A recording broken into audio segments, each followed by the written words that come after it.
भक्ति के रस के सार स्वरूप को वो लोग जानते हैं जिन्होंने क्या संपत्ति को अपनाए। उनका धन संपत्ति क्या है? और कुछ नहीं। बैंक बैलेंस क्या है उनका? गौरांग महाप्रभु के चरण द्वय जिसका बैंक बैलेंस है। उन लोगों ने भक्ति के सीक्रेट सार सर्वस्व को जानते हैं, बाकी कोई नहीं जानता। गौरांगरा दुटी पद जारा धन संपद, जिसका धन और संपत्ति क्या है? महाप्रभु के चरणद्वय है। वही व्यक्ति ही भक्ति के सार सर्वस्व को जानता है। ये पहला स्टेटमेंट है। दूसरा, गौरांगेरा मधुर लीला जारा करने प्रवेशिला हृदय निर्मल हिलातार। गौरांग महाप्रभु के जो मधुर से मधुरतम लीला है, उनके कार्यकलाप है, उनको तो हम देखे नहीं। अगर उनको हम सुने, इच्छा भी नहीं है फिर भी आकर बैठ गए, जैसे भी किसी हमारा कान के अंदर और प्रवेश कर गया। यही बात कह रहे हैं, गौरांगेरा मधुर लीला जारा करने प्रवेशिला। हम नहीं चाहते हैं सुनने के लिए, लेकिन किसी प्रकार से बैठ गए तो अंदर कुछ घुस गया, प्रवेश कर गया, तो क्या होगा? वो अंदर जाकर हृदय निर्मल कर डालेगा। हृदय निर्मल कहलाता। जो किसका हृदय निर्मल है कैसे पता चलेगा? जो महाप्रभु के मधुर लीला को श्रद्धा से श्रवण कर रहा है, उसी का हृदय निर्मल। तीसरा स्टेटमेंट, जे गौरांगेर नाम लय तारा है प्रेमदय तारे मुनि जाए बलिहारी। श्रीमन महाप्रभु गौरांग प्रभु का नाम उच्चारण करने से प्रेम को उदय होता है। और एक बहुत बड़ी बात कहते हैं कि हम लोग सब भक्त बनना चाहते हैं, लेकिन भक्त बनने के लिए, भक्ति करने के लिए हमारा योग्यता तो होना चाहिए ना। आप कोई कंपनी में के बैंक में कि कोई ऑफिस में जॉब करने के लिए अप्लाई करते हैं, लेकिन सबसे पहले वो ऑफिस या और जो कंपनी है वो आपके क्वालिफिकेशन देखेंगे, आप इसके लिए क्वालिफाइड है या नहीं। तो इसलिए भक्ति करने के लिए भी एक योग्यता आवश्यकता है। भक्ति करने का हमारे पास अधिकार है या नहीं? हम भक्ति करने के लिए अधिकारी है क्या? सभी लोग को आप गाड़ी की चाबी पकड़ा दे, ड्राइविंग करके ले जाओ, कर सकता नहीं। ड्राइविंग करने का अधिकार सबका नहीं है। जो ड्राइवर है वही कर सकता है। ठीक ईश्वर भक्ति करने का सभी का अधिकार है क्या? हम सब का अधिकार है क्या? तो ठाकुर नरोत्तम दास कहते हैं गौरांगा गुणेते झुरे नित्य लीला तारस्फुरे से जना भक्ति अधिकारी। वही व्यक्ति भक्ति करने का अधिकारी है, वो क्वालिफाइड है भक्ति करने के लिए। कौन ना? जो गौरांग महाप्रभु के गुण को हमेशा स्मरण करता है। गौरांग गुणेते झुरे, उन्हीं का लीला स्मरण होगा, वही भक्ति करने का अधिकारी व्यक्ति है, बाकी कोई नहीं। अगर हम भक्त बनना चाहते हैं, भक्ति करना चाहते हैं, तो योग्यता प्राप्त करने के लिए श्रीमद् महाप्रभु के चरितामृत का आस्वादन करना पड़ेगा। केवल आस्वादन नहीं, उसको सुन करने के बाद मनन स्मरण करना पड़ेगा, तब जाकर भक्ति की योग्यता प्राप्त होगा। फिर कहते हैं गौरांगेरा संगी गणे नित्य सिद्ध करी माने से जाय ब्रजेंद्र सुत पास। सिंपल फॉर्मूला है। ब्रजेंद्र सुत कौन है? श्री कृष्ण है। आप सब कृष्ण के पास जाना चाहते हैं? जाना चाहते हैं तो फिर क्या है, कैसे जाएंगे? कोई ट्रेन प्लेन चढ़कर तो कृष्ण के पास नहीं जा सकते हैं, तो कैसे जा सकते हैं? बोलते हैं गौरांग महाप्रभु के जो नित्य परिकर, जो उनके संगी लोग हैं, उनको केवल मान लो कि वो लोग सब नित्य सिद्ध परिकर है। ये मानने मात्र से कृष्ण के पास हम जा सकते हैं। गौरांग महाप्रभु के परिकर गण को, उनके संगी को नित्य सिद्ध करके मानने से ही भगवान के संग प्राप्त हो सकता है। श्री गौड़ मंडल भूमि जेवा जाने चिंतामणि तारा है ब्रज भूमिवास। और वृंदावन में रहने के लिए अधिकारी कौन है? कौन वृंदावन में रहता है? कहते हैं कि जो गौड़ मंडल भूमि, उसी साक्षात वृंदावन चिंतामणि धाम वही है। इस प्रकार जिसका विश्वास है उसी का ब्रजवास होता है। गौर प्रेमण रसारणवे से तरंगे जीवाडुवे से राधा माधव अंतरंग। राधा माधव का अंतरंग तो वही हो सकता है जो गौरांग महाप्रभु के प्रेम से डूबते रहता है, मतलब उनके कथा लीला को सुन करके आनंदित होता है, वही राधा माधव का अंतरंग बन सकता है। तो इसलिए नरोत्तम दास ठाकुर कहते हैं चाहे गृहस्थ बने, मतलब चाहे गृहस्थ हो, चाहे सन्यासी हो, चाहे वानप्रस्थ हो, चाहे ब्रह्मचारी हो, कुछ भी हो, गौरांग महाप्रभु के भजन कीर्तन अवश्य कीजिए। और जो ऐसा करते हैं किसी भी स्थान में, किसी भी आश्रम में रह करके, नरोत्तम ठाकुर बोलते हैं मैं तो उनका संग का प्रार्थी हूँ, मैं आशा करता हूँ उनके एसोसिएशन पाने की। तो अब अगर आप भक्ति का अधिकार प्राप्त करना चाहते हैं, ब्रजवास करना चाहते हैं, भगवान के अंतरंग बनना चाहते हैं, अब तब फॉर्मूला पता चल गया तो क्या करना है। तो कल हम कहां तक सुने थे? महाप्रभु दक्षिण भारत से वापस आ चुके हैं और अभी उनको सार्वभौम भट्टाचार्य ने लेकर उनका जो नया क्वार्टर मिला उनको रहने के लिए, आवास, वहां उनको रख दिए हैं। नया क्वार्टर क्या मिला उनको? कहाँ रहते हैं अभी?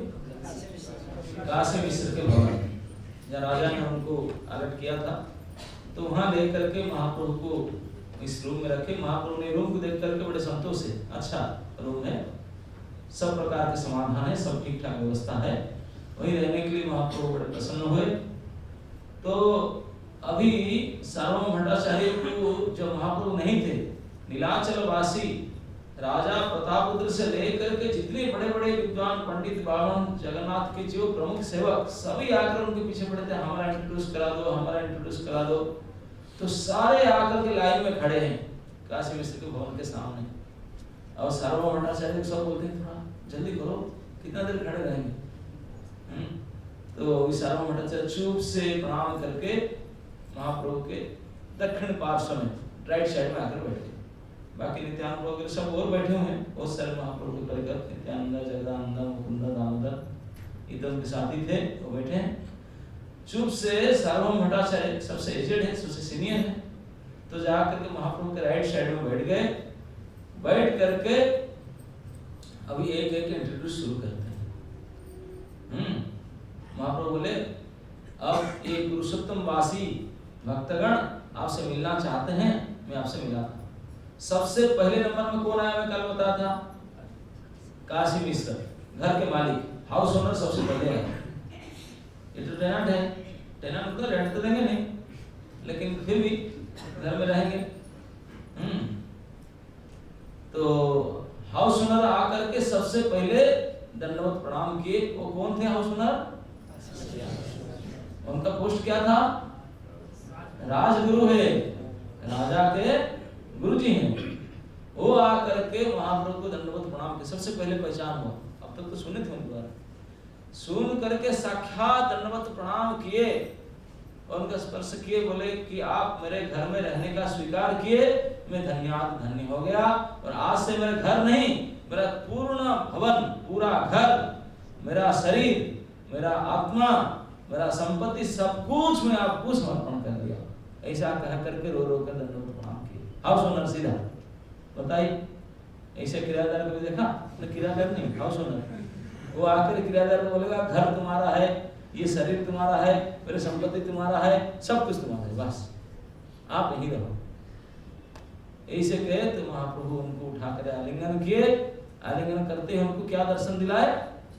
चतुर्भुज नारायण विग्रह दर्शन करा सबके सामने, लेकिन किसी को नहीं दिखाई पड़ा, केवल उन्हीं को दिखाई पड़ा। सबके सामने महाप्रभु उनको दिखाए, लेकिन बाकी इतने लोग बैठे थे, कोई नहीं देख पाए।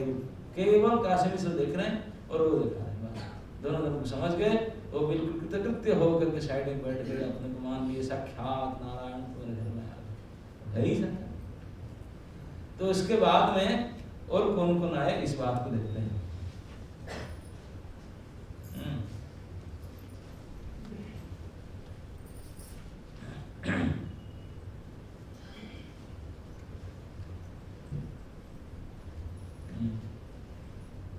तो सार्वभौम भट्टाचार्य कहते हैं, यही सब लोक प्रभु वैसे नीलाचले उत्कंठित हैया छे सवे तुम्हें मिली बारे। ये सब नीलाचल के भक्तगण आपको मिलने के लिए बहुत उत्कंठा से बैठे हैं, बड़े से अपेक्षा करके बैठे हैं। त्रिसित चातक जै छे करे हाहाकार, तै छे ई सब सवे कर अंगीकार।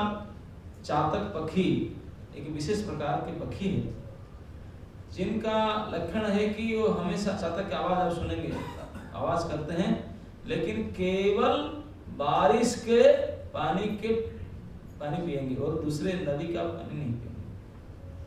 नदी का, ट्याप के, कुआं के, तालाब के, केवल बारिश के पानी पिएंगे। बारिश नहीं होगा तो बारिश को देख करके चिल्लाते रहेंगे, प्रार्थना करते रहेंगे, आवाज करते रहेंगे। चातक भूखे प्यासे रह कर मर जाएंगे, लेकिन दूसरे पानी नहीं पिएगा। उनका ये निष्ठा है, केवल बारिश के पानी पिएंगे। तो इस प्रकार त्रिसित चातक, जिस प्रकार प्यासी चातक पक्षी केवल बारिश के पानी के लिए आशा रखता है, इसी प्रकार ये नीलाचल के जितने भक्तगण हैं, ब्राह्मण पंडित गण है, इस प्रकार प्यासे केवल आपके चरण दर्शन के लालसा लेकर बैठे हैं। इसी को कहते हैं त्रिसित चातक। जैसे प्यासी चातक केवल बारिश के पानी को आशा रखता है, वो केवल आपकी कृपा की आशा करके बैठे हैं। आपके बारे में सुन लिए, अभी दर्शन करना चाहते हैं, आपके संग चाहते हैं, तो आप उनका अंगीकार कीजिए, कृपा करके उनको स्वीकार कीजिए। जगन्नाथ सेवक नाम जनार्दन, सबसे पहले शुरू किए, काशी मिश्र के बाद सेकंड में आए जनार्दन। जगन्नाथ सेवक नाम जनार्दन, अनवसरे करे प्रभुर श्रीअंग सेवन। बोले ये जनार्दन जी है, उनका जगन्नाथ जी के खास सेवक है। उनका सेवा कब शुरू होता है? जब अनवसर होता है, मतलब ये ब्राह्मण नहीं, वो तो दैता है, वो दैता है। महाप्रभु का चरित्र में से कहा गया, दीनेर अधिक दया करे न भगवान, कुलीन पंडित ज्ञानी बड़ा अभिमान। भगवान चैतन्य महाप्रभु सबसे ज्यादा दया किसके ऊपर करते हैं? जो दीनहीन है, लेकिन जो पंडित है, बड़े कुलीन है, उनका बड़ा अभिमान होता है, उनके ऊपर दया नहीं करते। तो इसलिए काशी मिश्र तो बड़े कुलीन ब्राह्मण राजगुरु थे, लेकिन ये पूर्ण समर्पित कर दिए, उनको तो उद्धार किए। लेकिन अभी और ब्राह्मण वर्ग से न छोड़कर सबसे पहले दैतापति जनार्दन दरिद्र को अंगीकार करते हैं। इसलिए उनके ये अनवसर समय उनका सेवा होता है। मैं आज बताया था ना, ज्येष्ठ पूर्णिमा से लेकर के आषाढ़ पूर्णिमा तक सेवा दैत्यों का होता है, ब्राह्मण नहीं कर सकते। तो अब अनवसर सेवा तो नहीं कही। तो ये अनवसर समय में जगन्नाथ जी के अंग सेवा करते हैं। तो ये अंग सेवन मतलब अंगराग करते हैं। जगन्नाथ जी की पेंटिंग उतर जाता ना कुंभ नहाने के बाद, तो उनका अंगराग करते हैं। ये पेंटर है जनार्दन जी, तो उनको इंट्रोड्यूस किया सबसे पहले। फिर कृष्णदास नाम आई सुवर्ण मित्रधारी, सीखी माहिती नाम आई लिखन अधिकारी। एक एक करके ये जो सो नाम, ये सब सुनने से ही कान और हृदय और मन पवित्र होगा। क्योंकि अभी मैं बोला कि गौरांगरा संगी गणे नित्य सिद्धा करिमाने से जाए ब्रजेंद्र सुत पास। केवल गौरांग महाप्रभु के जो परम भक्त हैं उनको ठीक ठीक से जान पहचान लेने से ही हमारा काम बन जाए। तो इसलिए ये सब साधारण व्यक्ति नहीं है। कृष्णदास वो जगन्नाथ जी के सेवक क्या करता है ना, बेत्र लेकर खड़ा रहता है, सुवर्ण मित्रधारी। सीखी महंती वो देवड़करण है, वो क्लर्क है, मंदिर का किरानी है। और उसके बाद में प्रद्युम्न मिश्र यहाँ वैष्णव प्रधान, जगन्नाथ महास्वार है दास नाम महास्वार। जगन्नाथ जी के पास 36 नियोग चलता है, मतलब 36 प्रकार के कास्ट के लोग, जाति के लोग सेवा करते हैं। जब तक वो पूर्ण इकट्ठा नहीं होंगे तो भगवान की सेवा शुरुआत नहीं हो सकता। तो प्रद्युम्न मिश्र है, मिश्र ब्राह्मण बहुत उच्च कोटि ब्राह्मण है, लेकिन ये भगवान के महास्वार है। महास्वार क्या है? स्वार मतलब रसोइया, कुक है, हेड कुक है। हेड कुक है, बड़े कुलीन ब्राह्मण है, हेड कुक, महास्वार उसको कहते हैं। मुरारी महंती यहाँ सिखी माहिती रो भाई, तुम्हारा चरण बिनु आर गति नहीं। बोले मुरारी महंती, महंती टाइटल पता नहीं कौन उड़ीसा में होता है, तो वो भी करण है।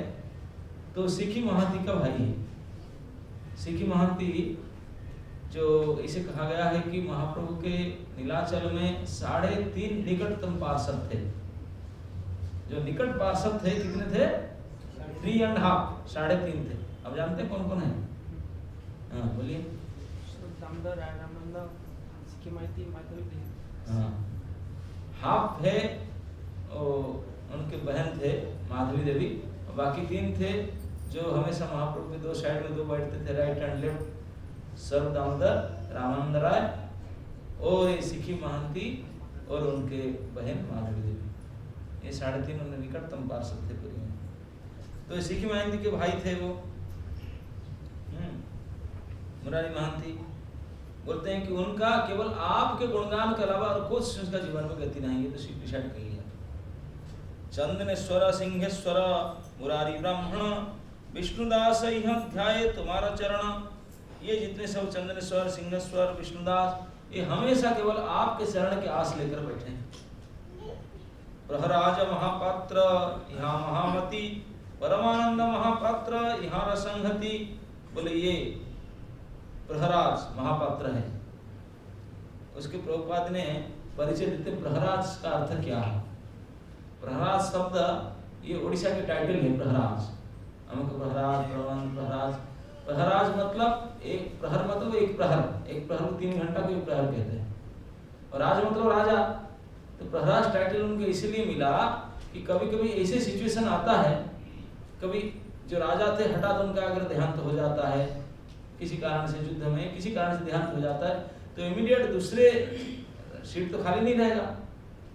सीट में दूसरे राजा चुन करके बैठाने तक वो सीट खाली नहीं रहना चाहिए, कोई ना कोई राज सिंहासन में बैठना चाहिए। तो 2-3 घंटा टाइम लगता है दूसरे एक राजा को चयन करने में। तो 3 घंटा समय में जो सिंहासन में बैठेगा, एक प्रहर तक जो राजा बनेगा, उसका नाम टाइटल है प्रहराज। एक प्रहर तक राजा बनता है। वो साधारणतः प्रभुपाद जी ने लिखते हैं, दूसरे राजा के सिंहासन आरूढ़ होने तक प्रतिनिधि सिंहासन पर आसीन होता है। यही प्रतिनिधि प्रहराज कहलाता है। यह प्रहराज का चुनाव सामान्यतः राजा के निकट के पुरोहितों के परिवार से किया जाता है। राजा के तो निकट पुरोहित हैं, उनके परिवार से किसको चुन के रखते हैं, प्रहराज उपाधि दे करके, जो एब्सेंट में 3-4 घंटे तक वो राजा सीट में बैठ जाए, फिर दूसरा राजा। तो इसलिए उनका टाइटल है प्रहराज। ए सब वैष्णव ए क्षेत्र रभूषण, एकांत भावे चिंते सब तुम्हारा चरण। बोले ये सब वैष्णव है, सब कृष्ण भक्त है, विष्णु भक्त है, जगन्नाथ जी के भक्त है, लेकिन आप जगन्नाथ जी को छोड़ करके केवल एकांत भाव से आपके चरण चिंतन कर रहे हैं। तबे सबे भूमि पड़ी दंडवत हया, सवा अलिंगिला प्रभु प्रसाद करिया। ये सबको इंट्रोड्यूस नाम बोल दिए 10 लोगों का, तो एक साथ 20 लोग आकर दंडवत प्रणाम किए। और सर में थोक में एक एक करके कितना मिला, तो वहां पर उठ करके सब फिर गला में लगाए। हे न काले आइला तथा भवानंद राय, चारि पुत्र संगे पड़े महाप्रभु पाए। भवानंद राय पुरी से 18 किलोमीटर दूर उनका गांव है, जानते हैं बेंटपुर, अलाहाबाद जाते समय रास्ता में आता है, वहाँ उनका घर है। सिक्किमांत के घर भी वही है। तो वो जब सुने तो आके पहुंचे। भवानंद राय उनके 4 बेटों के साथ, 4 पुत्र संगे आए भवानंद राय, आ करके दंडवत प्रणाम किए महाप्रभु। जैसे प्रणाम किए तो सार्वभौम प्रभु उनको इंट्रोड्यूस करा रहे, महाप्रभु तो पहली बार मिले उनको।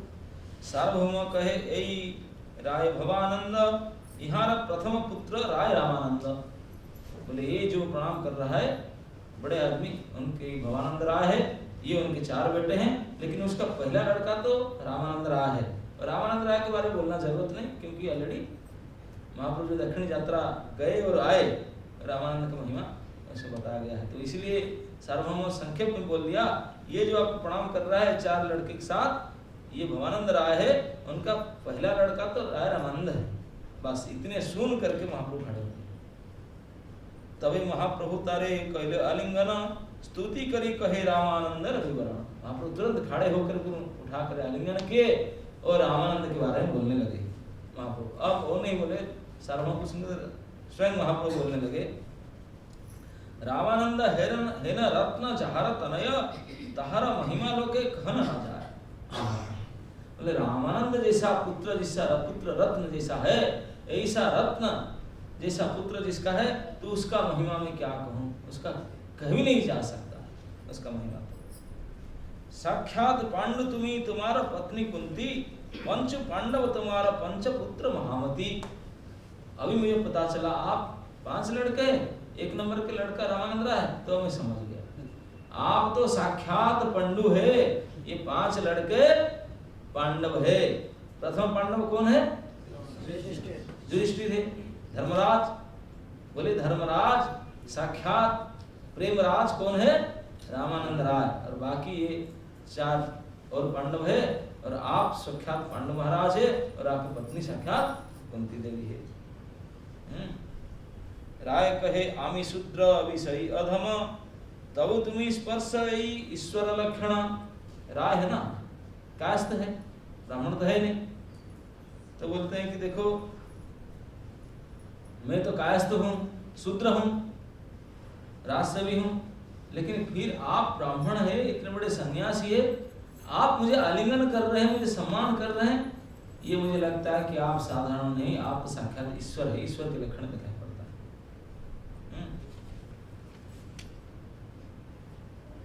निज गृह विद्यभृत्य पंचपुत्र सने, आत्मा समर्पिलुआमी तुम्हारा चरणे। ऐसा कह करके भगवान राय बोलते हैं कि ठीक है, आप अगर मुझे पंडु करके मानते हैं, मेरे पत्नी को कुंती मानते हैं, मेरे 5 लड़के को पंच पांडव मानते हैं, मुझे इस प्रकार स्वीकार करते हैं आपके दास के कारण, तो मेरे तरफ से भी मैं वादा करता हूँ, निज गृह वित्त भृत्य पंचपुत्र सने। बोले मेरा क्या बाकी रहेगा? 5 लड़के, मेरा सारे संपत्ति, घर और आत्मा, मैं अपने आप शरीर मन समेत आपको समर्पण कर दिया आज से। इसके मालिक सब तो आपका है, हो गया रेस्ट आपके नाम। तो प्रभुपाद उसको कहते हैं यही शरणागति की विधि है। अगर भगवान के शरण में जाना है तो वही विधि है। मानस देह गेह जो किछु मोर, अर्पिलु तुया पदे नंद किशोर। और इस शरणागति के बिना भक्ति तो डेड है। भगवान स्वयं शरणागति सिखाने आते हैं। यही वाणी नाथ रहिबे तुम्हारा चरणे, जब जय आज्ञातः करिब सेवने। बोले ठीक है, मैं तो टोटली आपको सरेंडर कर लिए, सब परिवार, सारे संपत्ति धन सहित, लेकिन अभी आपको जा करके जाना है घर में। लेकिन एक लड़का जो वाणीनाथ है, जो एक प्रथम लड़का तो राय रामानंद है, दूसरे लड़का है वाणीनाथ, तीसरा है गोपीनाथ, और फिर कलानिधि और सुधानिधि, ये 4 लड़के हैं। तो उसमें से वाणीनाथ जो है पुत्र, द्वितीय पुत्र है, वो बोले वो आपके सेवा में छोड़कर जाता हूँ, वो आपके पर्सनल सर्वेंट रहेगा आपके पास में, आप रखिए, जो कुछ सेवा देना चाहे उसको बोलिए, वो करेगा, मैं उसको ऑर्डर देकर जाता हूँ, आपके हर कुछ सेवा करने के लिए आपके साथ रहेगा। आत्मीय ज्ञान रे मोरे संकोच ना करिवे, जय जेवे इच्छा तवे सही आज्ञा देवे। बोले मुझे आत्मीय मान करके, अपना मान करके कोई संकोच नहीं करना, नहीं उनकी सेवा क्या दूं, ऐसा संकोच नहीं करना, निसंकोच कोई भी सेवा आप मुझे बोलिए। प्रभु कहे कि संकोच तुम्हें न पर, जन्म जन्म तुम्हें हमारा सवन से किंकर। क्या भाग्य है, भगवान साक्षात अपने आप अंगीकार करते हैं। जब भक्त उनको बोलता है कि प्रभु संकोच मत कीजिए, कोई भी ऐसा सेवा हो कि आप अगर मन में संकोच करेंगे, नहीं ये बड़े आदमी हैं, उनको क्या दूं, ऐसा प्रभु ऐसा मत कीजिए। कुछ भी तुच्छ सेवा हो, कुछ भी छोटे मोटे सेवा हो, बिना संकोच में बोलिए। तो महाप्रभु उत्तर देते हैं, प्रभु कहे कि संकोच तुम्हें न पर, आप अलग थोड़ी, आपसे संकोच क्या करो, आप तो अपना है। जन्म जन्म तुम्हें हमारा सवन से किंग, बोले अभी थोड़ी मेरा नौकर तो बना है, तो हेरिडेटरी जन्म जन्म, हर जन्म में तुम हमारा किंकर है। इसीलिए तो प्रमुख करके माना, पांडव लोग भगवान के कितने नजदीक दास हैं, तो इसलिए बोलते हैं कि तो आज के दास नहीं है, अभी आकर इंट्रोड्यूस हुआ, ऐसा सार्वभौम इंट्रोड्यूस किया, ऐसा नहीं है। ये सार्वभौम नाइट ड्यूटी उसको क्या पता है, वो तो पिछले जन्म, उनके पीछे कई जन्म से मेरा सेवक है, जन्म जन्म किंकर है, तुम अलग थोड़ी इतने से संकोच करना है। दिन 5 7 भीतरे आशिवे रामानंद, तार संग पूर्ण हवे हमारा आनंद। महाप्रभु तो साक्षात भगवान अंतर्यामी है। अभी तभी जमाना तो टेलीफोन था नहीं, मोबाइल था नहीं, लैंडलाइन भी था नहीं। महाप्रभु अभी उनके पिताजी से बात कर रहे हैं, उनके भाइयों के साथ, बोले आप तो मेरे अंतरंग है, आप कोई दूसरा नहीं है, आप दूसरा के साथ। अभी 5-7 दिन के अंदर में रामानंद आ रहा है। अरे किसे पता चला, यही तो भगवत्ता है। बोले 5-7 दिन के अंदर रामानंद भी आने वाला है। ए तो बोली प्रभु तारे कहले आलिंगन, तारा पुत्र सबे सिरे धरिला चरण। तो यहाँ कहकर के रामानंद भी आ रहा है, मेरे साथ में रहेगा, चिंता क्यों कर रहा है। तो ऐसा कहकर जैसे कहे तो भवानंद राय उनके 4 लड़के फिर दंडवत प्रणाम किए। तो महाप्रभु आपने स्वचरण उठा करके उनके मस्तक पर आशीर्वाद। जिन चरण को ध्यान धरने के लिए बड़े बड़े देवता ऋषि मुनि भी नहीं कर पाते हैं, वो स्वयं आपने आप चरण उनके सर में धर दिए। कितने अहोभाग्य है। तबे महाप्रभु तारे घरे पठाइल, वाणीनाथ पट्टनायक निकट राखिल। तब सबको विदा किए, वाणीनाथ को बोले ठीक आपको मेरे साथ में अपॉइंटमेंट किए ना, अभी हमारे साथ हो रहे, बाकी जाओ घर, राखिए सबको। भट्टाचार्य सब लोग के विदाय कराइल, तबे प्रभु काला कृष्ण दासे बुलाइल।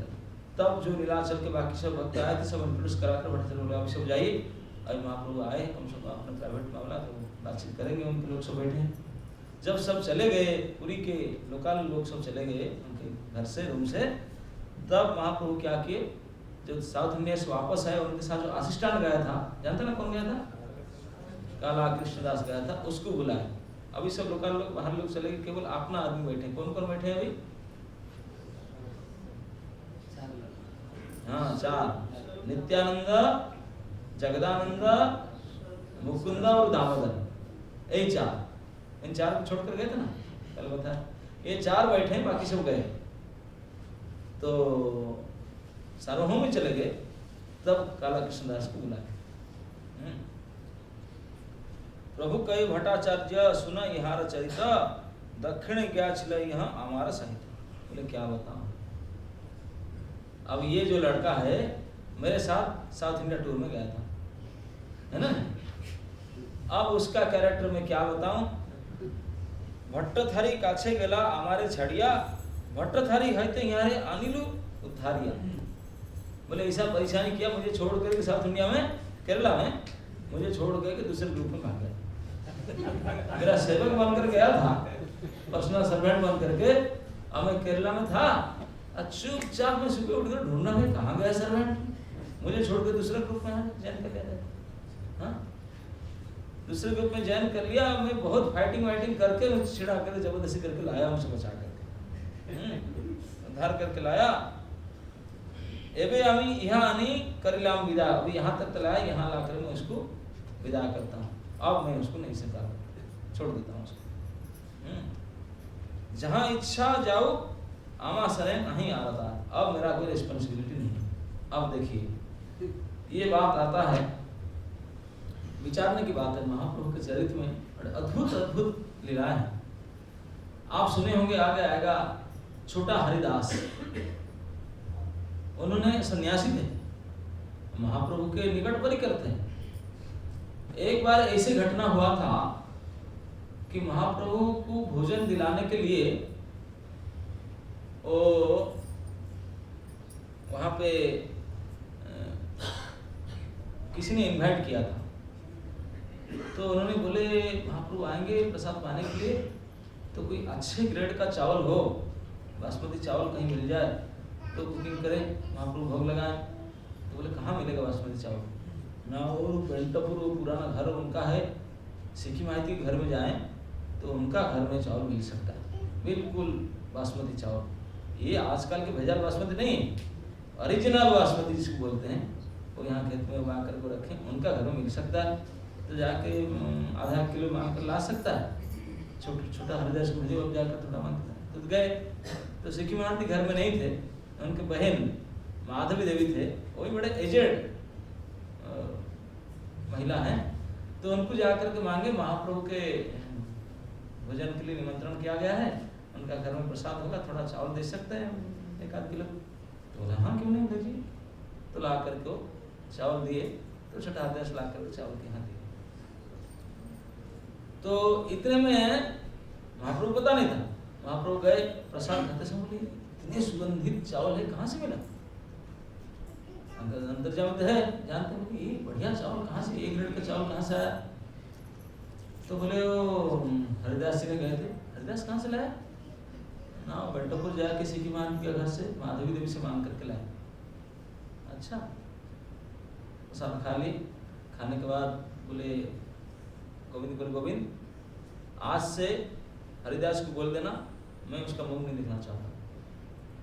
क्या होगा, वो आपके लिए 18 किलोमीटर जा करके चावल मांग करके लाया, क्या हो गया उसको मुंह नहीं देखना चाहते, मना करते बोले ना, उसको बोल देना। हरिदास सुन करके हताश हो गए, रोने लगे। सब जाकर के भक्त लोग रिक्वेस्ट किए प्लीज क्षमा कर दीजिए, इसकी क्या गड़बड़ी है, क्या दोष है ना, क्या दोष है। तो सन्यासी होकर के एक महिला से जाकर के भिक्षा किया, ऐसे कैसे क्या सकता है। मैं इस मामले में स्ट्रिक्ट हूँ, वो मेरे साथ नहीं रह सकता, मैं उसके साथ नहीं रह सकता। आप बोले जो हो गया गलती हो गया, वो तो आपके लिए मांग कर लाया था, ऐसे बोले ना, माने नहीं। कितने बार रिक्वेस्ट किया गया, नहीं माने। तो भक्त लोग हरिदास रो रहे थे, बाहर से अंदर जाने का प्रवेश अधिकार नहीं। तो बोले कि अभी महाप्रभु थोड़ा गर्म मूड में है, थोड़ा शांत हो जाए, कल परसों देखेंगे, और रिक्वेस्ट करेंगे शायद स्वीकार कर लें। 3 दिन 4 दिन के बाद फिर रिक्वेस्ट भेजे, बोलो ना ज्यादा मेरे से बाध्य मत कीजिए, मैं एक बार बोल दिया सब बोल दिया। हरिदास तो बाहर जो भक्त जाते हैं सबको प्रार्थना करते हैं क्या हुआ, मेरे बारे में कुछ बोले, कुछ बोल कर देखिए क्या करूं मैंने। इतने रो रो कर बोल रहे थे, सारे भक्त जाकर अनुनय विनय करते थे महाप्रभु को, बड़े निष्ठुर थे, बिल्कुल नहीं माने। आप भक्त लोग बोले देखो क्या करें, ठीक है महाप्रभु कृपालु है, आप यहाँ बैठ के भजन कीजिए, कभी ना कभी तो स्वीकार करेंगे। लेकिन हरिदास को सहन नहीं हुआ। उन्हें जब सुना कि महाप्रभु बोल दिया ना मैं उसका मुख नहीं देखना चाहता, तो उन्होंने कुछ दिन के बाद उठ करके चले गए। ऐसे किंवदंती है कि उन्होंने जा करके पैदल में चलते चलते चले गए, महाप्रभु के विरह के दुख में कातर होकर के जा करके प्रयाग में, जहाँ गंगा जमुना सरस्वती के संगम है, वहाँ जा करके अक्षय वट यहाँ है, वहाँ वट रुक के जा करके वहाँ से छलांग लगा करके आत्महत्या करना प्रयाग। और गया तो गए, तभी जमाने में कोई ऐसे कोई खोज खबर तो होता ही नहीं था, गए कितने मर जाते। कुछ साल के बाद में भक्त लोग बड़े रो रहे हैं कि आया नहीं, कहाँ चला गया, कहाँ चला गया। तो एक बार महाप्रभु फिर पूछे कि हरिदास कहाँ गया, पता नहीं कहाँ गया। और कुछ लोग आए, बोले हम सुने, हम प्रयाग से, वृंदावन से प्रयाग होकर आ रहे थे कि वो एक भक्त गया था और तो सुसाइड कर लिया। अच्छा अच्छा। तो बाकी सब भक्त सुन कर बोले अरे सुसाइड कर लिया, सुसाइड करना तो अच्छा बात नहीं है, भूत बना, प्रेत बना, राक्षस बना, क्या हुआ, ऐसे बात कर रहे थे। महाप्रभु सुनाई पड़ा कि छोटा हरिदास के बारे में लोग, मेरे भक्त लोग सोचते हैं कि क्या भूत प्रेत बना, पागल, मेरे भक्त मेरे सेवा कर रहा तो भूत प्रेत बन सकता। तो दूसरे दिन महाप्रभु बोले अच्छा हरिदास के बारे में ना पता नहीं, हम सुने कि वो तो सुसाइड कर लिया, सुसाइड कर लिया। तो महाप्रभु सब साथ में गए समुद्र किनारे, देखे कि हरिदास का बिल्कुल स्पष्ट आवाज आता है। हरिदास महाप्रभु के लिए भजन करते थे, गान गाते थे, वो उनका कीर्तन स्पष्ट सबको सुनाई पड़ा। तो सब तभी महसूस हुआ कि भूत प्रेत नहीं हुआ, अभी भी महाप्रभु के सेवा में है, लेकिन ये शरीर में नहीं है, अभी गंधर्व शरीर में है। जो महाप्रभु के सेवा में एक बार लगा, महाप्रभु उसको छोड़ नहीं सकते, उनका स्वभाव है। जिसको एक बार पकड़ते हैं उसको छोड़ नहीं सकते। तो हरिदास एक बार एक वृद्ध महिला से उन्हीं के लिए, महाप्रभु के लिए, भोजन के लिए कुछ चावल मांगकर लाए। इनके लिए इतना अपराध हो गया कि उसको सदा के लिए वर्जित कर दिए, इतने बड़े पनिशमेंट दिए उनको। और ये उनका पर्सनल सर्वेंट था, बिना बोले उठ करके भाग गया, जाके दूसरे ग्रुप में ज्वाइन कर लिया। और दूसरे को भट्टाहारी लोग ने और उनको लेकर के कुछ स्त्रियों के चक्कर में डालकर उनको ले गए, लेकर रखे थे। महाप्रभु ढूंढते ढूंढते गए, दूसरे दिन जाकर खूब लड़ाई झगड़ा हुआ उनके साथ, मारपीट करके उसको खींच करके लाए और लाए फिर साथ तक, कई दिन तक साथ में लेकर आए। उनको तो पनिशमेंट देने होता है, नहीं दिए पनिशमेंट। क्यों भाई, उसको कुछ दोष नहीं है, उनको इतने बड़े पनिशमेंट दिए, वो तो उनके साथ जाकर रहा एक रात, फिर भी उनको साथ में किसे रखे और अभी त्याग रहे हैं यहाँ तक लाने के बाद। उसको आचार्य लोग ये कहते हैं कि भगवान भी बड़े रिस्पॉन्सिबल है ना, दूसरे के समन के ऊपर आपका अधिकार नहीं है। महाप्रभु तो जब दक्षिण जा रहे थे, आपने मुख से कहे कि मैं किसी को साथ में नहीं लूंगा। जो चार उनके परिकर थे, नित्यानंद, जगदानंद, मुकुंद, दामोदर, सब मना कर दिए। तो उन्हीं लोगों ने बहुत रिक्वेस्ट किए, आप चूज कीजिए, हमारा एक नए भक्त आया है, उसको साथ में ले लीजिए, बड़े अच्छा।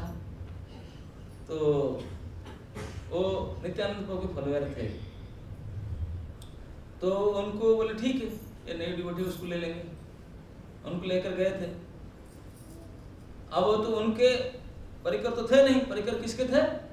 नित्यानंद प्रभु के थे। दूसरे का माल है, दूसरे के माल के ऊपर आपने पावर नहीं चला सकते। आप जाकर उनको सौंपते, उनको बोल सकते हैं कि आप एक्शन लो उनके ऊपर। दूसरे के माल के ऊपर, लड़के के ऊपर आपके ये नहीं चलेगा, है ना। नहीं, आप कभी कभी देखते हैं, ये सबका स्वभाव भी होता है। कभी कभी आप रास्ता में जाते होंगे और देखेंगे कि आपके लड़के हैं और गांव के और छोटे कई लड़के मिलकर खेल रहे हैं, खेल कूद कर रहे हैं। आप देखें कई बालक मिलकर खेल रहे हैं और आप कहीं गए थे, प्रसाद लेकर जा रहे हैं, सब बोले बालक आओ, सब प्रसाद लो, सबको प्रसाद देंगे। प्रसाद देने में किसी को आतर पांतर नहीं करेंगे, सबको प्रसाद देंगे। दूसरे दिन आप जा रहे हैं, देख रहे हो लड़के आज तक खेल नहीं रहे, कुछ गर्हित कार्य कर रहे हैं, ऐसे काम कर रहे हैं जिसको करना ही चाहिए, कुछ गलत काम कर रहे हैं, तो उसको देख कर के आप खुद गुस्सा होंगे, ये बदमाश लड़के ऐसा कर रहे हैं। अभी गुस्सा करके सबको मार सकते हैं अपने? नहीं, केवल किसको मारेंगे? आपने लड़का को थप्पड़ चलाएंगे, बाकी कुछ नहीं कर सकते। बाकी को आपने उनके माता पिता को कंप्लेन कर सकते हैं, उनके ऊपर हाथ नहीं चला सकते, ये अधिकार आपका नहीं है। मारेंगे तो आपने को ऊपर मार सकते, दंडित कर सकते हैं, दे सकते हैं। खिलाने के लिए सबको खिलाएंगे, दंड देने के लिए केवल आपने के ऊपर।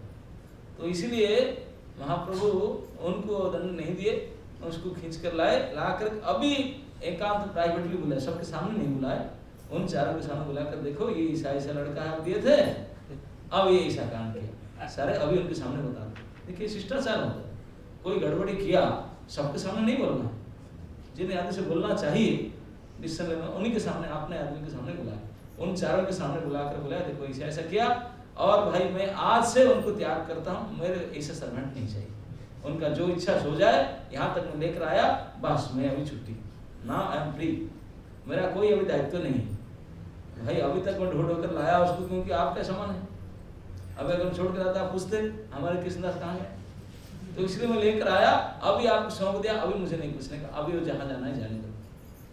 महाप्रभु जैसे त्याग दिए, हरिदास तो रोने लगे, महाप्रभु मुझे त्याग दिए, मैं क्या करूँ रोने लगे।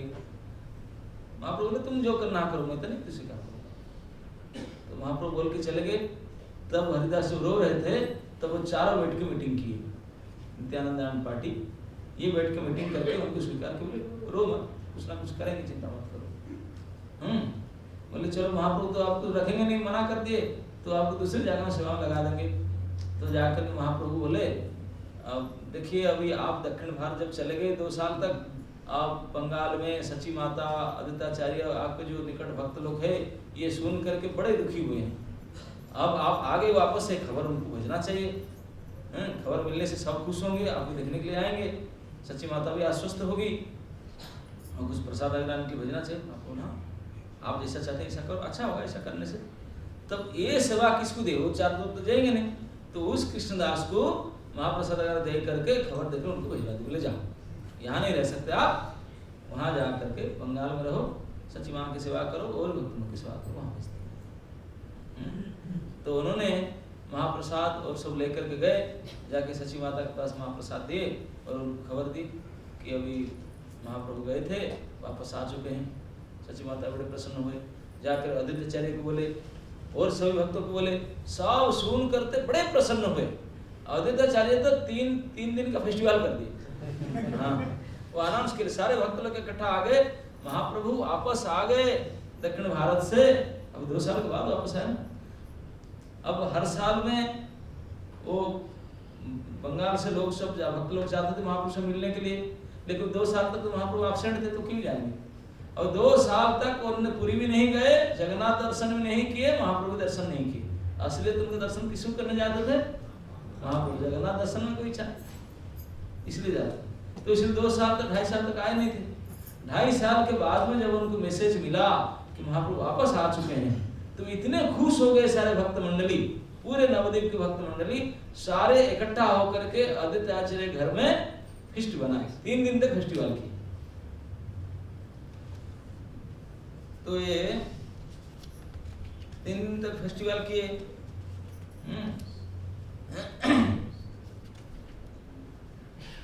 सुनिया सवार हैला परम उल्लास, अदित आचार्य गृह गेला कृष्णदास, आचार्य प्रसाद दिया करी नमस्कार, सम्यक कहिल महाप्रभुर समाचार, सुनी आचार्य गोसाई आनंद हैल, प्रेमावेशे हुंकारे बहु नृत्य गीत कैल, हरिदास ठाकुर हैल परम आनंद, वासुदेव दत्त गुप्त मुरारी सेना शिवानंद सारे इकट्ठा हो गए।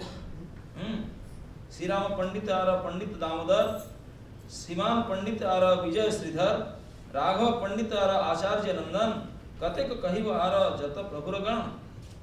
महाप्रभु का पार्षद तो नवद्वीप में हजारों संख्या में है। तो सारे इकट्ठा हो गए। सुनिया सवार हैला परम उल्लास, सब मिली गेला श्री अद्वैत पास, सब मिलकर अद्वैत घर में गए। आचार्य रे सबे कैल चरण वंदन, आचार्य गोसाई सवारे कैल आलिंगन, दिन दुई तीन आचार्य महोत्सव कैल नीलाचल जाते आचार्य जुक्ति दृढ़ कैल। 3 दिन तक फेस्टिवल किया सारे भक्तों को मिला करके, और डिसीजन क्या हुआ कि सब मिल करके पूरी चलेंगे। अब महाप्रभु आ गए, उनके दर्शन करने के लिए सब चले। सब मिली नवद्वीपे एकत्र हैया नीलाद्रि चलिल सची मातार आज्ञा लया। सची माँ के ऑर्डर ले आज्ञा लेकर के सब नीलाचल के पूरी का टूर निकाले। प्रभुरा समाचार सुनी कुलीन ग्रामवासी सत्यराज रामानंद महिला सभयासी। अब कुलीन ग्राम नवद्वीप से थोड़ा दूर है कुलीन ग्राम, उनको जब पता चला कि महाप्रभु आ चुके हैं तो वो भी आ गए। सत्यराज खान और रामानंद खान वो लोग आकर के बोले हम भी चलेंगे। और मुकुंद नरहरि रघुनंदन श्रीखंडवासी वो भी आके पहुंच बोले हम भी चलेंगे। तो सब दूसरे गांव में लोग आकर पहुंच गए। से काले दक्षिण हईते परमानंदपुरी गंगा तीरे आइला नदिया नगरी। परमानंदपुरी वो भी सन्यासी हैं। अब महाप्रभु के गुरु वर्ग के हैं वो। तो उन्होंने जब महाप्रभु का बात सुन करके संन्यास ले लिया करके, तो उन्होंने आ रहे थे महाप्रभु से मिलने के लिए। दक्षिण में थे, दक्षिण से आ रहे थे। आ करके सीधा नवद्वीप पहुंचे। जब नवद्वीप पहुंचे, सची माँ के पास पहुंचे, वहां प्रसाद लिए, तब सची माता बोले कि निमाई तो आ चुका है, पूरी आ चुका है। जैसे सुने और उसी दिन निकल पड़े, बोले मेरे पूरी जा रहा हूँ, इधर क्या काम। तो एक द्विज कमलाकांत करके महाप्रभु भक्त थे, एक ब्राह्मण बालक थे, उन्हीं को साथ में लेकर के चल पड़े। और वो लोग जो बड़े गोष्ठी जो जा रहे थे उनसे आगे वो निकल पड़े, एडवांस टीम में वो चले गए। प्रभुर एक भक्त द्विज कमलाकांत नाम तारे लैया नीलाचले करिला प्रयाण। सत्वरे आसियात हम मिलिला प्रभुरे प्रभुर आनंद हईला पायात है। प्रभु उनको मिल करके बड़ा आनंदित हुए। प्रेमावेशे कैले तार चरण वंदन तेह प्रेमावेशे कैल प्रभुरे आलिंगन। प्रभु कहे तुमा संगे रहिते वांछा हय मोरे कृपा करी कर नीलाद्रि आश्रय। तो महाप्रभु उनको प्रणाम किए, आलिंगन किए। और वो कुछ कहने से पहले महाप्रभु अपना आशा व्यक्त करते हैं कि कृपा करके मुझे आपका संग पाने के लिए बड़ा इच्छा हो रहा है, और मुझे तो नीलाद्रि में रहना है, आप अगर यहाँ रहेंगे तो मैं बड़ा कृतार्थ मानूंगा। तो पूरी कहे तुमा संगे रहिते वांछा करी गौड़ हईते चली आईना नीलाचल पुरी। बोले आपके साथ रहने के लिए तो मैं साउथ से गौड़ गया था, वो यहाँ से भाग भाग कर यहाँ आया, तो मुझे क्या बोल रहा, मैं तो आपके साथ रहने ही आया, मैं थोड़ी जाने आया। दक्षिण हईते सुनी तुम्हारा आगमन सची आनंदित आर जत भक्तगण।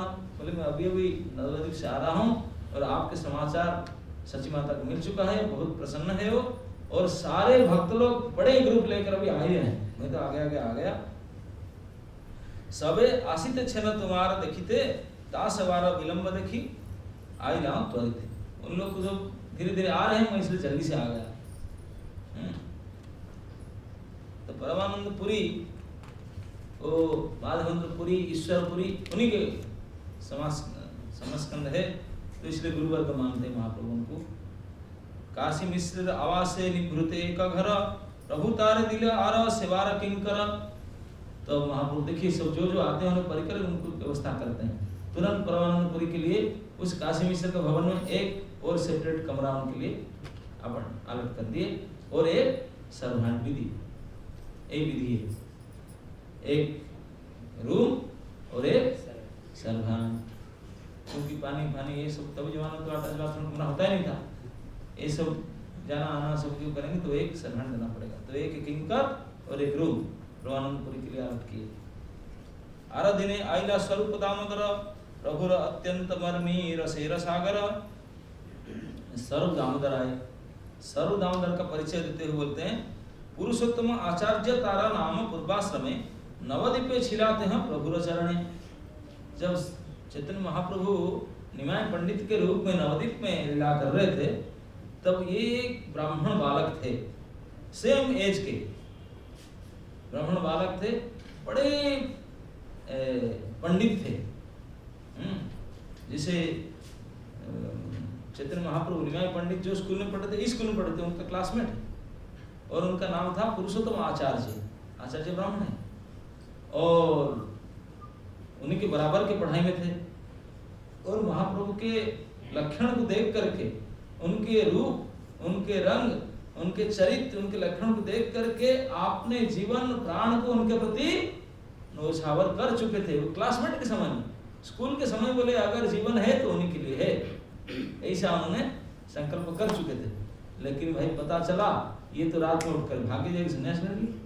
उनको इतने दुख लगा, बोले देखो मुझे बताया भी नहीं, इतने मुझे बताया नहीं, रात चला गया, संन्यास ले लिया। तो बड़े दुख लगा उनको। दुख से मर्माहत होकर के बोलते प्रभुर संन्यास देखी उन्मत हैया संन्यास ग्रहण कैले वाराणसी गया। बोला मैं भी जाता हूँ संन्यास।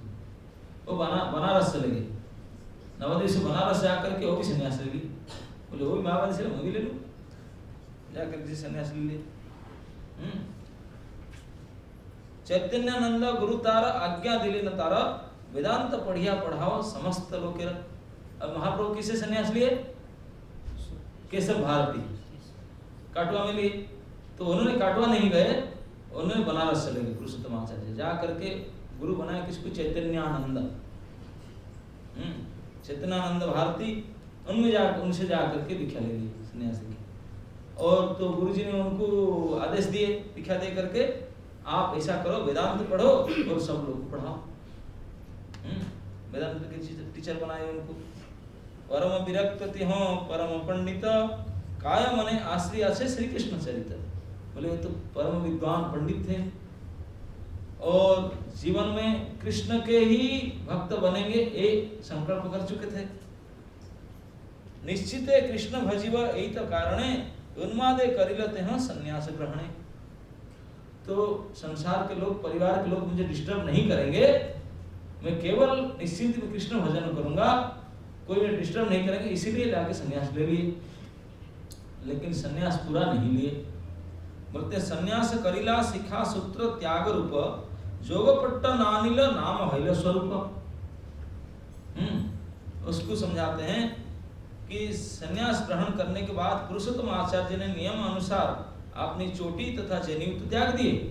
शिखा सूत्र, शिखा काट देते हैं और जनेऊ भी त्याग देते हैं, पूरा वर्णाश्रम से ऊपर उठ जाते ना करते। लेकिन जोगपट्ट मतलब गरुआ वस्त्र नहीं लिए, दंड भी स्वीकार नहीं किए, तो इसलिए संन्यास नाम भी स्वीकार नहीं किए, ब्रह्मचर्य नाम में रहे। तो प्रभुपाद जी थोड़ा बहुत संन्यास आश्रम के बारे में लिखते हैं कि इसी मायावादी संप्रदाय में संन्यास दिया जाता है। संन्यास आश्रम के विधि विधान होते हैं। मनुष्य को 8 प्रकार के श्राद्ध करना पड़ता है संन्यास लेने से पहले। उसे अपने पुरखों का तर्पण करना पड़ता है और विरजा होमों का यज्ञ करना पड़ता है, फिर उसे शिखा काटनी पड़ती है, फिर जनेऊ को त्याग देना पड़ता है। संन्यास ग्रहण करने के ये सब प्रारंभिक कृत्य है। सर्व दामोदर ने इन सबको तो कर चुके थे, विरजा होम आदि कर दिए, अपने परिवार सबके लिए होम कर दिए, कृत कर दिए, सब मेरे लिए अभी मर गए, सबके लिए तर्पण भी कर दिए, जो जिंदे थे जो मध्य सबके लिए कर दिए, सबके लिए कर दिए और शिखा सूत्र काट करके पार हो गए। बोले हम अभी किसी के संसार के नहीं रहे, कर लिए, लेकिन जोगपट्ट डोरी और नाम नहीं लिए। तो इसलिए कंप्लीट संन्यास हाफ लिए, हाफ छोड़ दिए, तो इसलिए उनका नाम पड़ गया स्वरूप, नहीं तो भारती पड़ता तो स्वरूप नाम रहा। और पुरुषोत्तम पहले नाम था, अभी केवल स्वरूप नाम पड़ा उनसे। ये जो दामोदर नाम वो बोलते हैं कि महाप्रभु ने उनको दी। जब उन्हें वापस आए, आकर के मिले महाप्रभु से, तो महाप्रभु उनका नाम रखे दामोदर। तो सर्व दामोदर उनका नाम तभी पड़ा। तो उन्होंने जब उनको पता चला कि उन्हें संन्यास लेकर पुरी चले गए, तब उनको कहाँ वेदांत पढ़ाने का मन लगेगा। बोले हमारे मास्टर तो वहां चले गए। तब उन्होंने भी गुरु से परमिशन मांग करके गुरु ठाई आज्ञा मांगी, आइला नीला चले रात्रि दिने कृष्ण प्रेम आनंद विभल। बहुत बड़े उच्च कोटि के कृष्ण भक्त थे पुरुषोत्तमाचार्य सर्वदामोदर। तो उन्होंने वो महाप्रभु के संग कैसे छोड़ सकते हैं। जब उनको पता चला कि वो नीलाचल में रहे, तब उन्होंने भी गुरु से आज्ञा ले करके बनारस से वापस चलते चलते पुरी आ गए। वो भी आकर पहुंचे उस दिन। अब ब्रह्मानंदपुरी को आप घर अलर्ट हुआ, थोड़े समय बाद दूसरे कैंट आके पहुंचे। पांडित्यर अवधि वाक्य नहीं कारसने निर्जने रहे लोक सब नहीं जाने।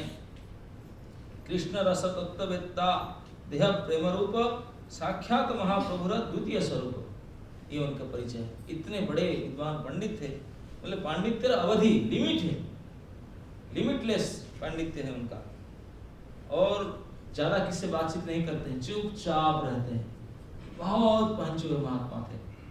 बोलते हैं कृष्ण रस तत्ववेत्ता, कृष्ण के रस के तत्ववेत्ता है, और उनके देह तो बाकी हड्डी मांस में हमारा जो शरीर, उनके देह का मटेरियल क्या था, बोलते प्रेम रूप, प्रेम से बना हुआ था उनका शरीर, देह प्रेम रूप साक्षात महाप्रभु रहते हो द्वितीय स्वरूप। महाप्रभु का जो सेकंड बॉडी कोई हो, महाप्रभु का नाम है प्रेम पुरुषोत्तम, तो उन्हीं का द्वितीय प्रेम पुरुषोत्तम जो कोई है तो है पुरुषोत्तम आचार्य स्वरूप दामोदर। तो ऐसे भक्त को, उच्च कोटि के भक्त को महाप्रभु के पास आए तो महाप्रभु कैसे अंगीकार नहीं करेंगे। ग्रंथ श्लोक गीत कहे प्रभु पास आने, स्वरूप परीक्षा कले पाछे प्रभु सुने। बोले महाप्रभु उनको अपने सेक्रेटरी करके रखे।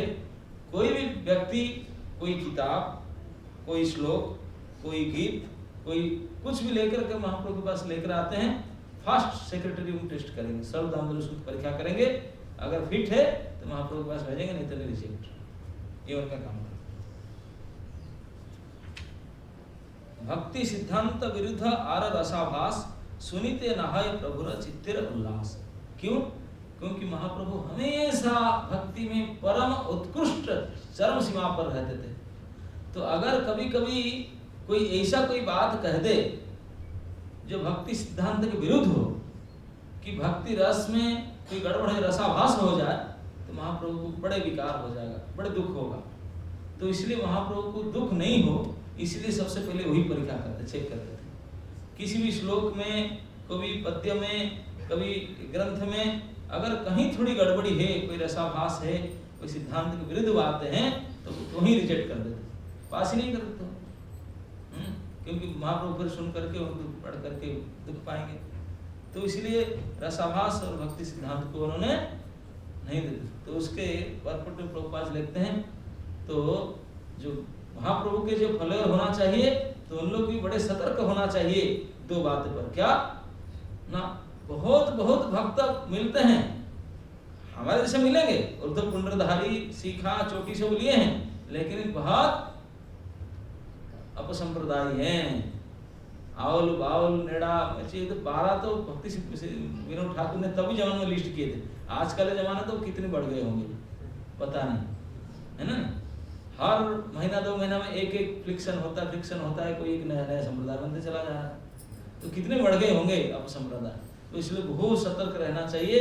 बोलते दो चीज के प्रति, क्या ना, एक तो भक्ति सिद्धांत के विरुद्ध बात के प्रति और रसाभास के प्रति।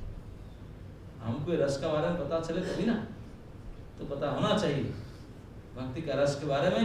जो रस का जो विरोधी है उनको स्वीकार नहीं करना चाहिए, भक्ति के सिद्धांत के विरोधी बात को भी स्वीकार नहीं करना चाहिए। ये महाप्रभु के जो स्ट्रिक्टली अनुयायी हैं उनको फॉलो करना चाहिए। भक्ति सिद्धांत प्रभुपाद बहुत वाणी करते थे इसी बारे में। सिद्धांत विरोधी बात को बिल्कुल स्वीकार नहीं करते थे। अतएव सर्व आगे करी परीक्षण, शुद्ध है यदि प्रभु रे करान श्रवण। तो इसलिए सर्व दामोदर सबसे पहले चेक करेंगे, अगर ठीक ठाक है तो महाप्रभु श्रवण करने के लिए अलाउ करते थे। तो फिर क्या महाप्रभु क्या सुनते थे? फिर बोलते विद्यापति, चंडीदास, श्री गीत गोविंद, यही 3 गीते करान प्रभुर आनंद। यही 3 को संरक्षण किए थे महाप्रभु। अगर सुनना चाहते थे तो विद्यापति और चंडीदास दोनों का रचना और श्री गीत गोविंद जयदेव गोस्वामी की रचना, यही 3 को उन्होंने अप्रूव किए थे। 3 महाप्रभु सुन सकते थे। और इस 3 को सुनकर के महाप्रभु के प्रेम बढ़ता था। संगीते गंधर्व सम शास्त्री बृहस्पति, दामोदर समार नाही महामती। बोलते संगीत में साक्षात गंधर्व भी फेल मारेंगे, इतने संगीत कला उनके पास था। और शास्त्र में तो साक्षात बृहस्पति महापंडित थे। अद्वैत नित्यानंद परम प्रियतम, श्रीवासादि भक्त गण हय प्राण सम, इतने बड़े परिचय उनका देते हैं। अद्वैत नित्यानंद परम प्रियतम क्यों? क्योंकि वो भी नवद्वीपवासी है, वो भी नवद्वीप में थे, वो भी वही थे, शुरू से देखें पहले का फ्रेंड है। तो इसलिए अद्वैत के और नित्यानंद के बहुत नजदीक हैं और श्रीवास आदि भक्तगण के तो प्राण सम है। सही दामोदर आसी दंडवत हैला चरण पढ़िया श्लोक पढ़ते लगे। अभी इसी प्रकार जो महान भक्त दामोदर, इतने बड़े पंडित विद्वान और पुरुषोत्तम आचार्य सर्व दामोदर आकर के महाप्रभु के पास दंडवत करके प्रणाम किए। जैसे दंडवत प्रणाम किए, दंडवत प्रणाम करते समय एक श्लोक पढ़े, बड़े लंबा श्लोक है, ये श्लोक केवल वही पढ़ सकते हैं। इसमें कम से कम कई बार दया दया दया दया दया शब्द आया है। ये श्लोक हम नहीं पढ़ते हैं, उसका अनुवाद पढ़ लेते हैं। इसका अनुवाद इस प्रकार है, जो श्लोक उन्होंने प्रणाम करते समय पाठ किए। हे कृपा के सागर श्री चैतन्य महाप्रभु, आपकी शिव कृपा जागृत हो, जो सभी प्रकार के भौतिक दुख को आसानी से भगाने वाले हैं। आपकी कृपा से हर वस्तु शुद्ध तथा आनंदमय बन जाती है। निसंदेह आपकी कृपा दिव्य आनंद को जगाती है और भौतिक सुख को आच्छादित कर देती है। आपकी शुभ कृपा से विभिन्न शास्त्रों के मतभेद विनष्ट हो जाते हैं। आपकी शुभ कृपा दिव्य रसों को लाती है, जिससे हृदय आनंद मग्न हो जाता है। आपकी हर्ष से युक्त कृपा सदैव भक्ति को उद्दीप्त करती है और माधुर्य प्रेम को महिमान्वित करती है। आपकी अहत्य की कृपा मेरे हृदय में दिव्य आनंद को जागृत करे। केवल कृपा कृपा कृपा, दया दया दया, 17 बार दया दया दया कहने लगे इस श्लोक में। तो इस श्लोक का कम से कम 3 पेज का तात्पर्य प्रभुपाद जी ने भी लिखे हैं, भक्तिसिद्धांत प्रभुपाद लिखे हैं। उसमें वो लिखते हैं कि यह महत्वपूर्ण श्लोक चैतन्य चंद्रोदय नाटक में है, जिसमें महाप्रभु की अहत्य की कृपा का वर्णन किया गया है। इसलिए भक्ति सिद्धांत सरस्वती ठाकुर बतलाते हैं कि सर्वाधिक वदान्य पुरुषोत्तम भगवान श्री चैतन्य महाप्रभु बद्ध जीव को 3 प्रकार से अपनी अहत्य की कृपा वितरित करते हैं। भौतिक जगत में हर प्राणी इसलिए खिन्न रहता है क्योंकि उसे अभाव सदैव सताता है। बोलते सबसे पहले दुख क्या है? अभाव। बोले भौतिक जगत में जितने प्राणी है सब बद्ध जीव हमेशा अभावग्रस्त है। जितने को जितने भाव हो, कितने बड़े व्यक्ति हो, भाई अभाव मतलब जो चाहता है उसको इसका इतना बस नहीं है। अब हम 100 रुपये के आदमी हैं, बड़े आशा करते हैं क्या करूं, ये मेरा प्रोजेक्ट फेलियर हो जाएगा, अगर 100 रुपया का मिल जाए मेरा काम बन जाए। कहाँ से 100 रुपया मिल जाएगा? 100 रुपये के लायक नहीं है। इसलिए बहुत प्रार्थना करते हैं, प्रयास करते हैं 100 मिल जाए, 100 कहीं मिल जाए, कहीं किसी को मांगते हैं, कई रिक्वेस्ट करते हैं, कई प्रयास करते हैं कि 100 रुपया मेरा काम बन जाएगा, काम अटका हुआ है। अगर भगवत कृपा से 100 रुपया मिल गया, अभाव था 100 रुपया की, अगर 100 रुपया की आपको प्राप्ति हो गया तो सोचते हैं आप शांत हो जाएंगे? नहीं। आप परीक्षा कर देखना अपने ऊपर, सभी अपने ऊपर देखना। हमारा जो अभाव है अगर जिस समय मिनट हो जाता है, मतलब पूरा हो जाता है, तुरंत एक काम होगा। क्या होगा? लोभ। अभाव पूर्ति होने से लोभ प्राप्ति होता है। अरे यार मैं 500 क्यों नहीं मांगा, 500 दे देता, 100 नोट दे दिया ऐसे, 500 दे देता। फिर प्रयास लगेगा 500 के लिए, 500 के लिए पीछे पड़ेगा, लगेगा प्रयास कर, 500 मिल गया, कभी तृप्त हो ही नहीं सकता। जो आशा उनका पूर्ति हो गया सो लोभ में परिणत हो जाएगा। अगर आशा पूर्ति नहीं हुआ, शोक की आशा करता है, अभाव है शोक की, अगर शोक मिला ही नहीं तो क्या होगा?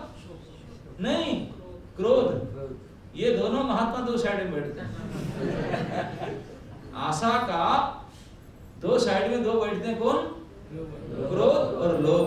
वो दोनों भाई है ना, तो बैठते हैं। वो आशा को, कामना को बोलते हैं, इसलिए कामानुज कहते हैं उसको, क्रोध। तो बैठते हैं, अगर कामना पूरा हुआ तो लोभ हुआ, कामना पूरा नहीं हुआ तो क्रोध हुआ। जाएगा कहाँ से? तो इसीलिए हम फंसे रहते हैं बद्ध में, निकल ही नहीं पाए। अगर आगे बढ़े तो लोभ, पीछे बढ़े तो क्रोध, इससे बच नहीं सकते हैं।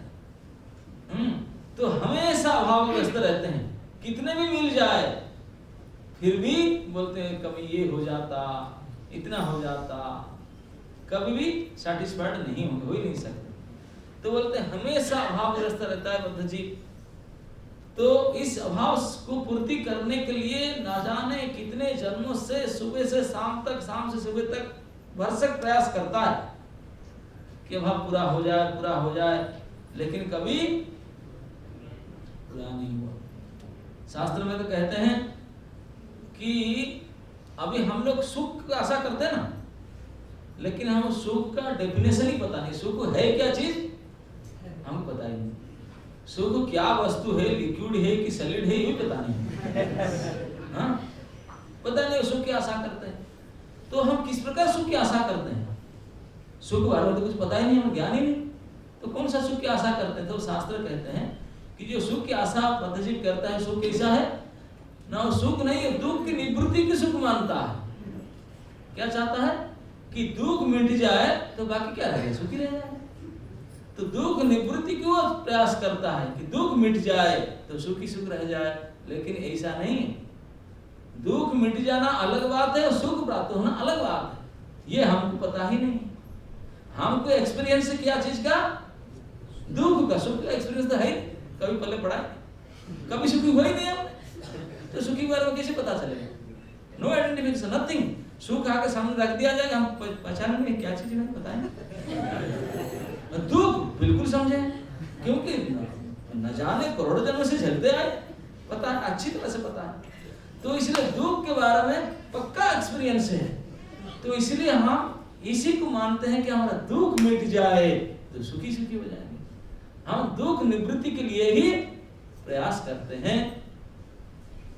अब दुख निवृत्ति के लिए प्रयास करते हैं और उसी को सुख मानकर बैठे हैं कि दुख निवृत्ति हो जाना ही सुख है, लेकिन ये है नहीं सुख।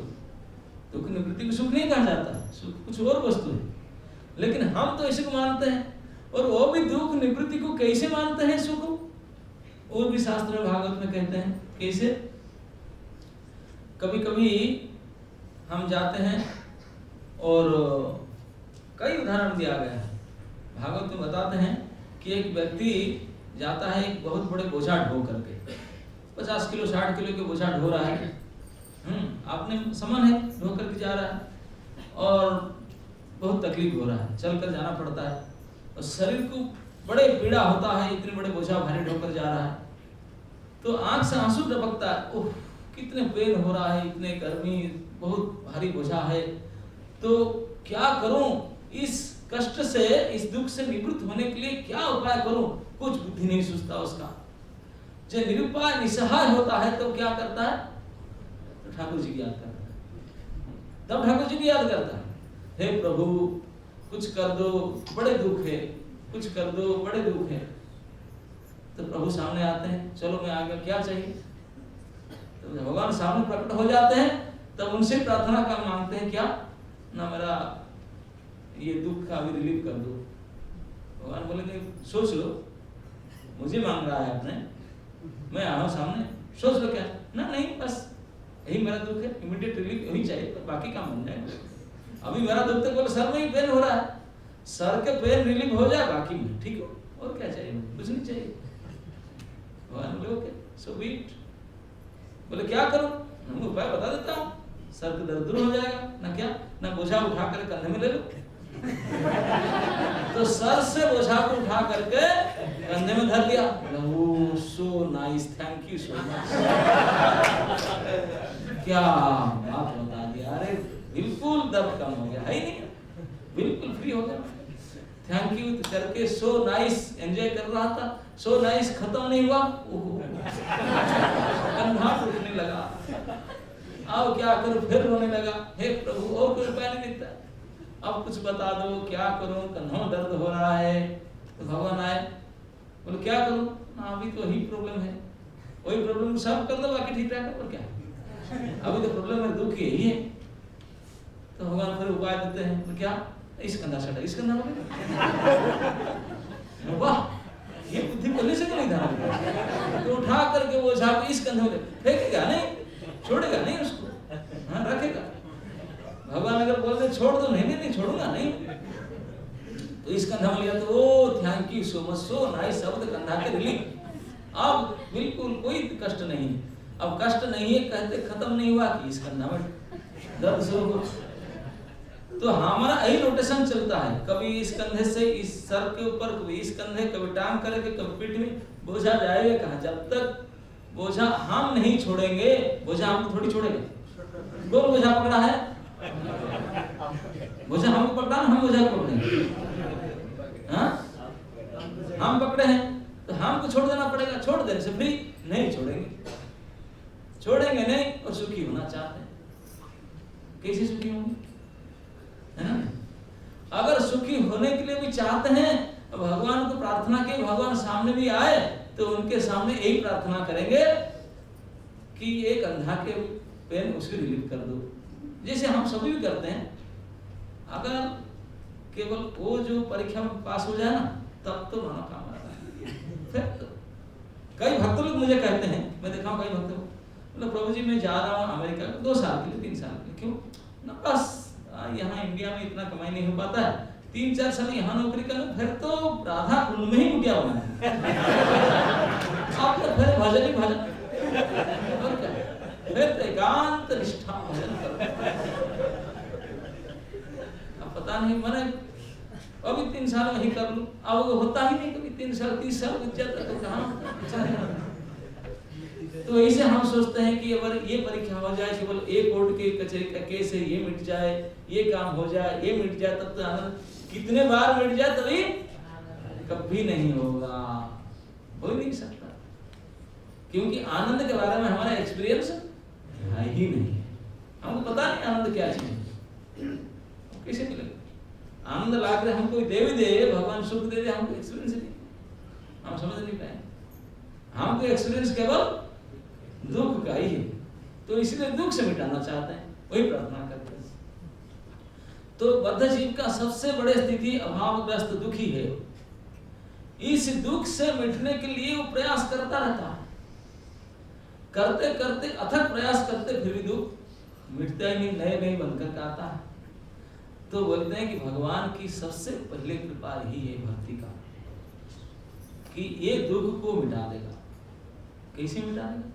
भक्त लोग दुख नहीं होते, दुखी तो होते हैं, लेकिन वो जो भगवान के सच्ची भक्ति करे, उनको भगवान ने ये बुद्धि, ये समझ दे देंगे कि दुख में रहते हुए सुख को महसूस कर लेंगे। अब वास्तविक सुख है क्या जानते हैं? वास्तविक सुख का परिचय जो आपको पता चले, सुख का डेफिनेशन पता चले, सुख जो है वो दुख के परिस्थिति में ही प्राप्त होता है। दुख के बिना सुख नहीं मिल सकता ना। मैं आपको बात पूछूं, जो अभी जन्म से अभी तक आपने कभी कड़वापन खाया ही नहीं, केवल मीठा खा रहा है जिंदगी भर। अब तक केवल मीठा खाया, तो मीठा के महत्व पता चलेगा? दूसरे रस खाए, जो कड़वा खाया और नमकीन खाया, कुछ खाया फिर मीठा, अरे वाह क्या टेस्ट है, कोई बता सकता, एक्सपीरियंस हो कर सकता, लेकिन जो खाते उसे क्या बता सकता? तो असली सुख का परिचय तो दुख में ही होता है, लेकिन हमें दुख का पता है, सुख का पता ही नहीं। तो कभी कभी भक्त लोग पूछते हैं कि प्रभु जी भगवान के सबसे उच्च कोटि बोलते भक्ति करने से दुख निवृत्ति तुरंत हो जाता है। हमारा जो भक्तिराज सावंत सिंधु के साधन भक्ति का लक्षण बताया गया ना, कितना 5 अंश है। सबसे पहले क्या है? क्लेशाग्नि है ना। क्लेशाग्नि का मतलब क्या होता है? दुख निवृत्ति करता है, क्लेश निवृत्ति करता है। अरे हम तो क्लेश ही क्लेश लेता है। ये भक्ति रसम जो पढ़ते हैं भक्ति शास्त्र में, उसी से क्लेश है। कैसे नंबर आ जाए, पास हो जाए, पता नहीं ये होगा कि नहीं, याद नहीं रहता, श्लोक ही नहीं याद रहता, वही क्लेश हो गया। भक्ति रस ही अमृत क्या, वही विष बनकर खड़े हो जाते हैं, वही किताब ही सामने, और क्लेशाग्नि कैसे करें? तो बोलते हैं तो क्लेश को ऐसे नाश कर देता है कि जो भक्ति के बाद हम जैसे तो भक्त तो है ही नहीं। भगवान के सर्वश्रेष्ठ भक्त कौन है? ब्रजगोपी है ना। गोपिका लोग, ब्रज के जो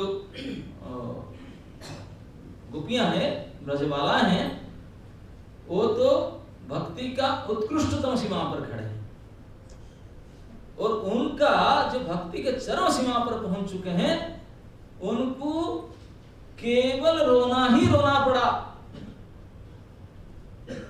है ना? नहीं, रोते ही रहे, ऐसा कैसे? और भक्ति का प्रथम लक्षण क्या है? क्लेशाग्नि। कैसे समझे?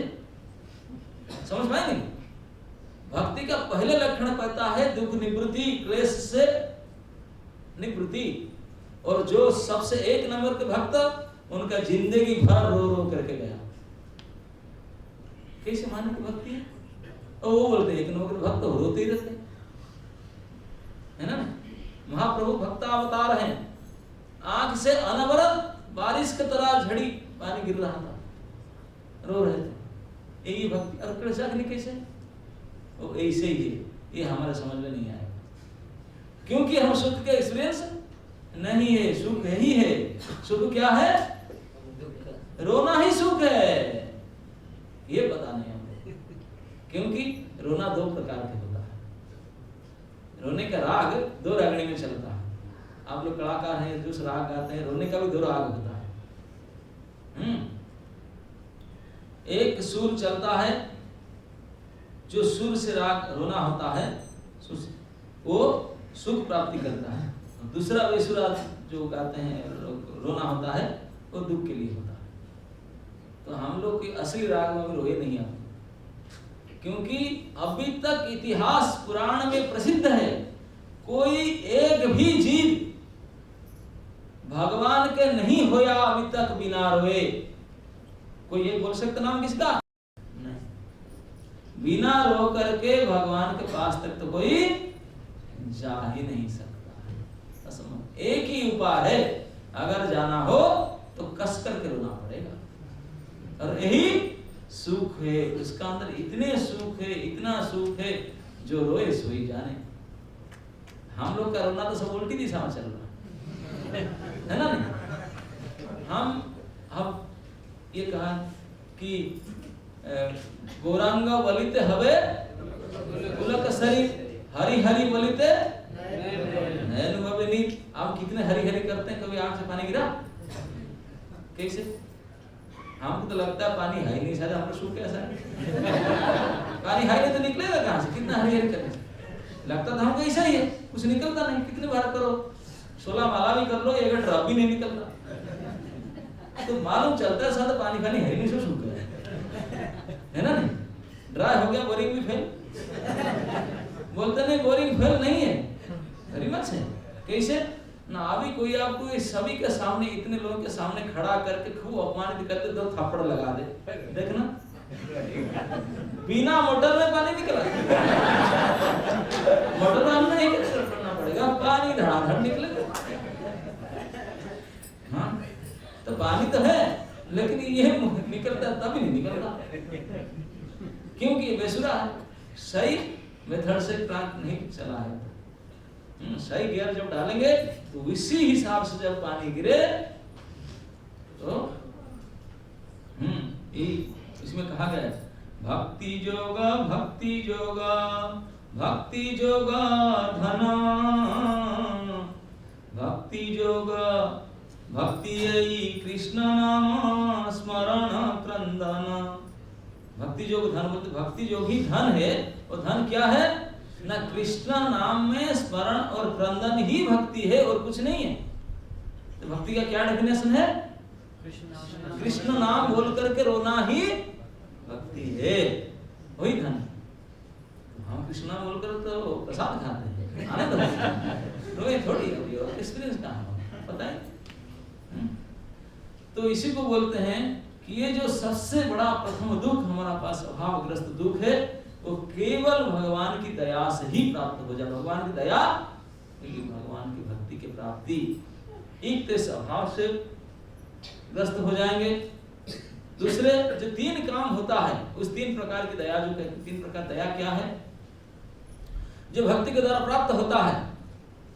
जैसे किसी को पूछना नहीं पड़ेगा, ऑटोमेटिक हो जाता है। जैसे कभी आप प्रसाद खाते हैं, दिन में 3 बार तो खाते ही हम लोग ना। जब मैंने भोजन करते हैं तो प्रसाद खाते समय आप पास में जो बैठकर खाते हैं, कभी किसी को पूछा भैया मेरा पेट भरा कि नहीं और खाऊं क्या, पूछा किसी को? कभी पूछते कभी नहीं, आपने आपको पास हो गया, किसी को पूछना जरूरत नहीं, आपने आपको पता चल जाता है। ठीक इसी प्रकार अगर सही भक्ति करेंगे, किसी को पूछना जरूरत नहीं मेरा कुछ प्रगति हो रहा है या नहीं, आपने आपको पता चल जाएगा। क्योंकि 3 फेज का 3 फेज दया आएगा, 3 फेज एक्टिव हो जाए। कैसे ना, सबसे पहले अगर सही भक्ति भजन करते हैं, जैसे भोजन करने से सबसे पहले क्या हो, भूखे हैं, बड़े भूख सताता है और दुर्बल हो गए, ऊख हो गए, आप प्लेट सामने आ गया प्रसाद के, जैसे खाना शुरू किए, एक एक ग्रास मुख में डाले तो एक ग्रास में सबसे पहले क्या होगा, स्वाद, क्या आनंद है, टेस्ट पता चलेगा। पहले मुंह में डाले तो टेस्ट, स्वाद पता चलेगा। ठीक इसी प्रकार भक्ति के प्रथम कड़ी में भक्ति की स्वाद, ये आनंद आएगा, स्वाद पता चलेगा।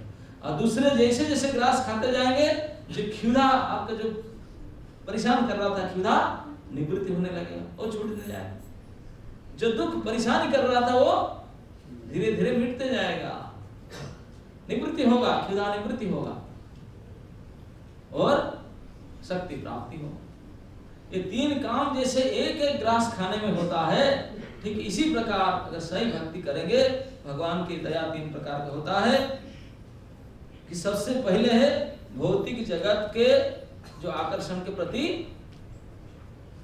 तुच्छ बुद्धि आएगा, छोड़ दे, नहीं चाहिए, मन हटेगा उसमें, भौतिक आकर्षण के प्रति मन हटेगा और भगवान के प्रति आकर्षण बढ़ेगा और आनंद मिलेगा।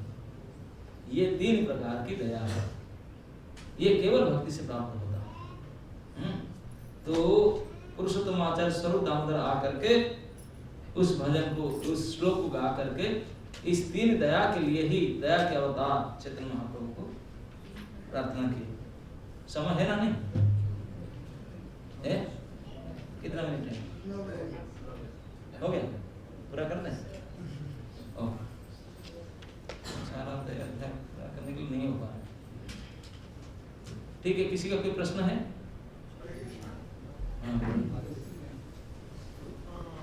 चैतन्य महाप्रभु साउथ इंडिया में गए तो कौन सी भाषा में प्रीचिंग किया?